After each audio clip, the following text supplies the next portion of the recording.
And it's back. Well, it never really left. Here's my handy dandy chart of my PSA, prostate specific antigen. PSA is a protein molecule that the male prostate produces. High level is a marker of potentially a prostate cancer. I haven't had a prostate since July 1, 2020, so I shouldn't have any PSA whatsoever. You can see a steady march from April 2024 to January 2025. One dip there in August. Why? Well, my provider switched labs that produced a different result. Didn't tell me. I thought, well, this is nice news, but it wasn't any news whatsoever.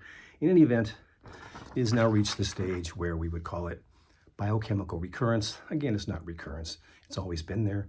My surgeon in July 2020 missed part of my cancer that has left a positive margin on what he removed from my nether regions, meaning the outside edge of what he removed was cancerous, almost certainly meaning there was cancer left in my body. I also had a genomic test of my cancerous bits that a pathologist had in his office, or I guess his freezer, under his bed or wherever he kept the freezer. No, in the hospital, of course. And that indicated a very aggressive strain of prostate cancer. So let's talk a little bit about what's going to happen and what my options are. Yes, it's back, or as we now know, still with me. These lovely prostate cancer cells now floating around my body. Here it is. Again, more visible this time. The chart of my PSA score from April 2024 to January 2025, that is about a week ago, with the one drop in August, otherwise up, up, and away. That August drop again was a result of my provider changing lab without telling me. There's some variation among labs, but since that time we have stayed with the same lab, and by almost any definition, except very conservative definitions in the United States, which we'll talk about briefly. My cancer has recurred, that has never left me, and I'm due for some kind of lovely treatment. Conversation with the reference to the most recent information on this topic, that is the August 2024 meeting of the Advanced Prostate Cancer Consensus Conference in Switzerland, a meeting of over 100 experts from across Europe. And these experts recommended rejecting, looking to a single data point, that is a bar above which we'll start treating cancer, instead looking for a trend, a rising trend. And that trend would be either 2 consecutive rises of PSA, with the PSA reaching 0.1 nanograms per milliliter, or my current PSA reading, or 3 consecutive rises at any PSA level. I've had 7 consecutive rises. Most of these rises are tested every 6 months or a year. Mine is every month, so mine is rising at a rather rapid rate. In addition, for high-risk patients, a reading of equal to or greater than 0.05 nanograms per milliliter indicates a need for treating that patient. So I clearly qualify under European standards. I really need treatment, say the European doctors. Say the US doctors, as they view their mandates from their insurers, maybe not, but we'll talk about that. One more reference to my current prostate-specific antigen status. The default treatment, as we'll discuss in slight more detail momentarily, in the United States is androgen deprivation therapy, otherwise known by the charming title of chemical castration. I, instead, would like to get the latest in radiologic treatment, Litium 177 therapy, known in this country as Pluvicto, a trade name Pluvicto, produced by the manufacturer Novartis. What does it cost to get treated with this little vial? Well, you need a treatment every 8 weeks for 6 months. Each vial, the wholesale price to a provider, $42,500. That's what your clinic will pay for it. So you get these 6 treatments, over $250,000 just for the drug. Not for hospitalization, not for the professionals treating you, not for your retailer, that is your clinic or your hospital's markup in the United States. Food and Drug Administration approved the use of Lutetium 177, or Pluvicto in Novartis language, nearly 3 years ago, March 23, 2022, only for treatment of castration-resistant prostate cancer. That is castration. You've had hormone therapy and chemotherapy. Or you can actually have an orchiectomy, that is physical castration. Fancy new radioactive therapy. Well, Novartis has conducted clinical trials. 2 groups, Those who got lutetium, those who did not, both also got typical hormone therapy. And there's a modest difference, right? Like, okay, you live almost a year and a half if you've got lutetium. You live just under a year if you've got no lutetium and just the hormone therapy. So a few months sounds better than nothing. Anyway, these are metastatic castration-resistant prostate cancer cases and people on the dire end of the treatment scale. You have lutetium-177 treatment or similar prior to or without undergoing hormone therapy. Why? Well, of course, there are intimate consequences, but that's not what concerns me. What concerns me is the loss of fitness, a loss of athleticism. I consider myself an elite athlete. I rode the year before last, I rode 8,300 miles. Last year, I rode 6,300 miles on my bicycle, climbed over 300,000 feet.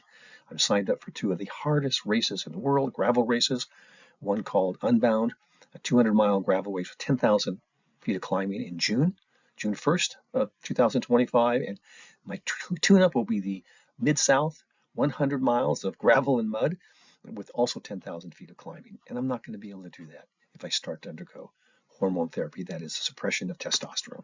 So, has anybody tried this on folks who haven't been either physically or chemically castrated? Yes, there have been at least 2 clinical trials. First in June 22, a trial of lutetium-177 on men who have castration-sensitive prostate cancer. If you got lutetium, sometimes you have complete remission, but certainly everybody has a reduction in PSA, 91.7%, nearly all patients. What if you don't get lutetium? You're in the other part of the clinical trial who simply has hormone therapy. You get a modest gain. You still get roughly that 90% reduction in PSA, but it's temporary. After 2 or 3 years, those cancer cells are smart and they're mean. They mutate so as not to need testosterone, and they start to grow, thrive, and kill you. That really intrigues me. The effectiveness of lutetium given before ADT. Again, 2022 test. I have spoken with the researchers. It's a joint team from the Netherlands and Germany. I've spoken with these researchers, learned a lot. They've advised me on how to get treatment in Europe. And the basic results. Lutetium-177 in hormone-sensitive prostate cancer is very effective. And it is more effective if you get lutetium treatment prior to or without getting the hormone therapy as without chemical castration. Again, the new treatment is more effective if given to folks who have not undergone the chemical castration. The FDA in the US has not approved the use of lutetium in men who have castration-sensitive prostate cancer, that is, men who had not undergone the hormone therapy or have not undergone physical castration. Even if the FDA does approve the use of lutetium prior to castration, real or medical, I'm in trouble. My insurer is Anthem Blue Cross, which provides coverage similar, actually identical, to every other insurer in the US. Here's what I have to do in order to be entitled to have my insurance company pay for that lutetium-177, which again, just the medication is going to cost my provider $250,000, not including the markup to me, not including hospital services, professional services. It's a $500,000 minimum treatment. Well, first I have to have castration-resistant prostate cancer. How do I get to that point? First, I have the common hormone therapy. Second, I have chemotherapy. Third, I have a different hormone therapy, second hormone therapy, or physical castration. And finally, I'm entitled to lutetium-177 that is covered by an insurance company. And what are these 2 kinds of hormone therapy? Well, one, you can see here, results in a decline in testosterone production, reduces your production of testosterone. And the second acts on the pituitary. So I need both of those kinds of treatment, also chemotherapy, or I could just have one kind of treatment, chemotherapy and physical castration, as a condition to receiving in the United States the treatment that is more effective. The studies so far show more effective if taken without undergoing either of those kinds of hormone therapy or the chemotherapy. Why does the treatment cost so much in the United States? Well, one is insurance companies, right? Insurance companies, typically, you hand your insurer $100, the insurer hands your provider, hospital or doctor, $85. Probably only $80. The best you're going to do in the United States is $85. That is, insurers skim at least 15% off the top for doing nothing other than holding your money until they give it to your doctor. In addition, good old capitalism, of course. Novartis, doing well. Q3, 2024, the most recent data we have. Yeah, sales are up 10%. Operating income's up 20%. Doing well. Why? Oh, Pluvicto sales are going up. In addition, Novartis, this is information provided to its investors, has filed with the FDA to use Pluvicto, that is Lutetium-177, on pre-taxane metastatic castration-resistant prostate cancer. What is pre-taxane? Well, it just means prior to chemo. So this is the big move for Novartis. Novartis would like still to become castration-resistant, but allow me, after becoming castration resistant, that is, I've had to go on hormone therapy, both kinds of hormone therapy, and then my cancer mutates, so it starts to grow and try to kill me again. I can undergo that, but I don't have to undergo chemotherapy. I'll get another PSA test next month and I'll report back in again. So if you're interested, stay tuned. All these things, these lovely prostate cancer cells, swarm through my body looking for evil places to land. I have reached out to some European providers to talk about cost.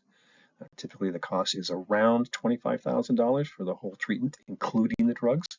But I'll report back specifically where and whether I'm going to undergo that. Thanks so much. If you have any questions about prostate cancer, you know where to find me.